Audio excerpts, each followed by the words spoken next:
कि सर हिंदू राष्ट्रवादी क्या होता है, हिंदू नेशनलिस्ट, मतलब आप बोलिए कि मैं नेशनलिस्ट हूं, मैं पेट्रियट हूं, मैं इंडियन नेशनलिस्ट हूं, ये कहने की जरूरत पड़ी है मोदी को कि मैं एक हिंदू नेशनलिस्ट हूं।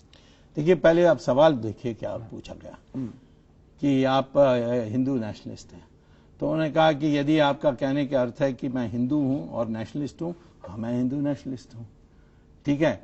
तो आप उनको, मोदी जी को पता होना चाहिए कि आप लोग दुष्ट हैं और हम दुष्ट नहीं हैं।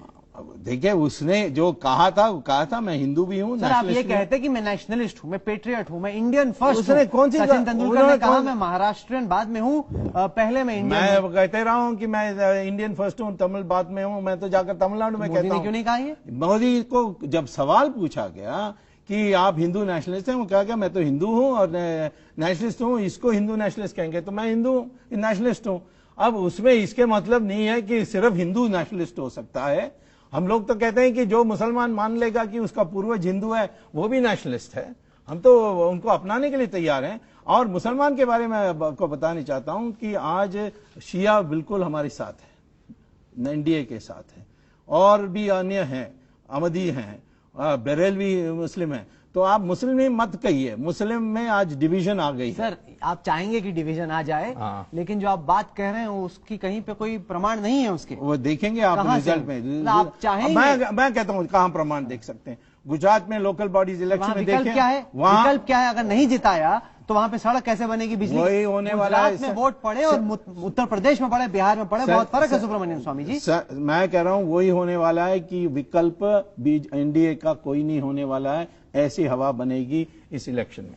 चलिए, हवा और बनेगी कि नहीं? हिंदू में जब फीलिंग आएगा कि ये हमारे लिए रक्षा कर सकते हैं, ये कांग्रेस हमें बर्बाद करेगी, ये पाकिस्तान को हवाला कर देगी, ऐसी प्रोपेगेंडा तो आपकी स्ट्रेटेजी ये है कि हिंदू वोट बैंक एक हो जाए, मुस्लिम वोट बैंक बढ़ जाए और उसी में सुब्रमण्यम स्वामी और नरेंद्र मोदी गाड़ी में सवार होकर कौन पीछे कौन, ये अभी तय नहीं। नरेंद्र मोदी के बारे में नहीं अभी जानता हूं कि उनके दिमाग में क्या है।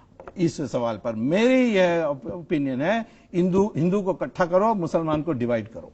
चलिए, ये राजनीति ऐसे नहीं होनी चाहिए। ऐसे नहीं होनी चाहिए, होनी नहीं चाहिए। मैं तो किसी को धर्म के नाम पर जब राजनीति नहीं, मुसलमान देश में वो बड़ी खतरनाक बात है। शिया के साथ क्या अन्याय हो रहा है जो पाकिस्तान में इतनी उनकी है, जिसको आप इतने खुले तौर पे मान रहे हैं, वो रणनीति बहुत खतरनाक है इस देश के लिए। खतरनाक आपको समझना होगा। हम 80% हैं हिंदू, तो इसीलिए खतरनाक कैसे कह सकते हैं? चलिए, कम से कम मुसलमान में 14% में 7% हमारे साथ आ जाए, खतरनाक कैसे हो गया? चलिए, कम से कम आपकी जो भी बात है वो पर्दे के पीछे नहीं, आप खुले कैमरे पे बोल रहे हैं। हाँ बिल्कुल। जनता को सुब्रमण्यम स्वामी के वचन पसंद है या नहीं, देखा जाएगा। चलिए, आप तो लगता है कुश्ती के लिए इस दंगल में तैयार हो। सुब्रमण्यम स्वामी, सीधी बात के लिए वक्त निकालने के लिए आपका बहुत बहुत शुक्रिया। तो ये थी सुब्रमण्यम स्वामी से आज की सीधी बात। ये कार्यक्रम आपको कैसा लगा? आप अपनी राय हमें ईमेल के जरिए भेज सकते हैं। हमारा ईमेल का पता है sb@aajtak.com। साथ के साथ इस कार्यक्रम को आप हमारी वेबसाइट पर देख सकते हैं, जिसका पता है www.aajtak.in/सीधी बात। तो अगले सप्ताह एक बार फिर से मुलाकात होगी। तब तक के लिए देश और दुनिया की बाकी खबरों के लिए आप देखते रहिए आज तक।